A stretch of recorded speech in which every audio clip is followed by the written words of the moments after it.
Good evening, dear friends. Wishing you all a wonderful week ahead as we conclude Shabbos. And let us continue now the next installment of the Daily Mitzvah.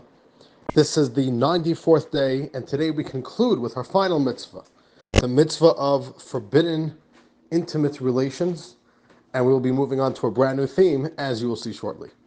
The final mitzvah today, concluding this long stretch of learning many mitzvahs on this theme, is the final mitzvah. We have learned all the forbidden relations. People who you are not allowed to get married to, it's inappropriate to have any intimate physical relation with.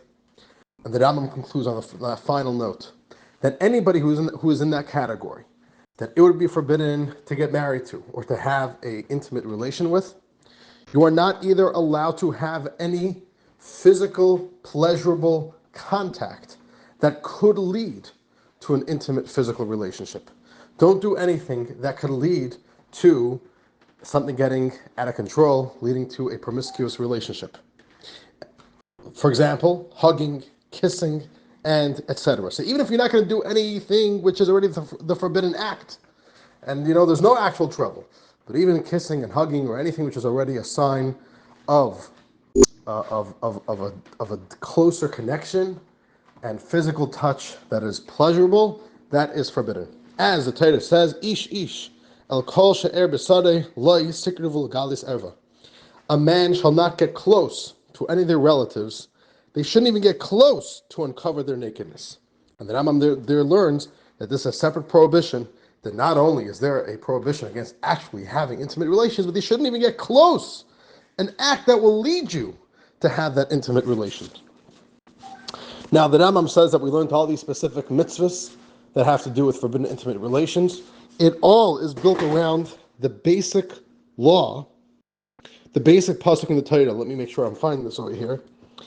That one, we are forbidden, that we are told in the Torah that we should not. Here we go.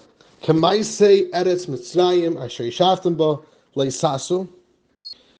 The deeds of the land of Egypt, in which you dwelled there, you shall not do those acts. Kemaisei eretz Canaan leisasu. And the acts of the land of Canaan don't do. Which means over here, these are general ideas, that sometimes we can live in a society, and the society that we live in, they don't have the morality of Torah, and they indeed do things that the Torah would call an abomination. They're disgusting, they're despicable, they're not a moral thing to do. And the Torah is warning us, that is not for us to do. What is that? So the Torah gives us all the specific laws, like we've learned over the past few days. But in the words of the Medrash that the Rambam brings down, the Medrash says, what would these neighbors do? What would the Egyptians do? What would the Gentiles' land of Canaan do? A man would marry a man. And a woman would marry a woman. And one woman would get married to two men at once.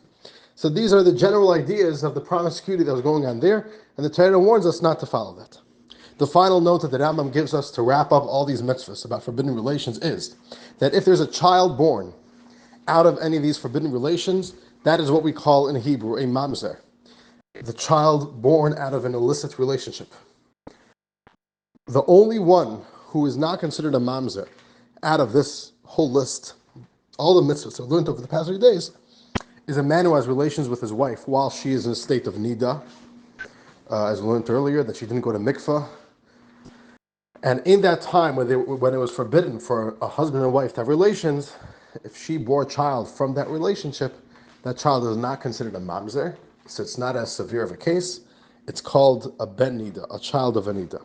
Okay, that is that mitzvah. And dear friends, the second and final mitzvah for today, we are moving on to the laws of kosher, which this is all the laws in the book of called holiness. All these laws are about maintaining the holiness of the Jewish people.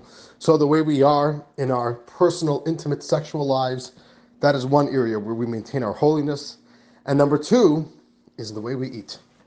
So the mitzvah is that we are commanded to check an animal, whether it is a domesticated animal, which is called in Hebrew a behema, or a wild animal, which is called a chaya. We have to check them if they have the signs of being kosher, which is, do they chew their cud and do they have split hooves? If they do, then they are kosher. If not, we're not allowed to eat it. But this is the positive mitzvah that we must actively check an animal to make sure that's kosher.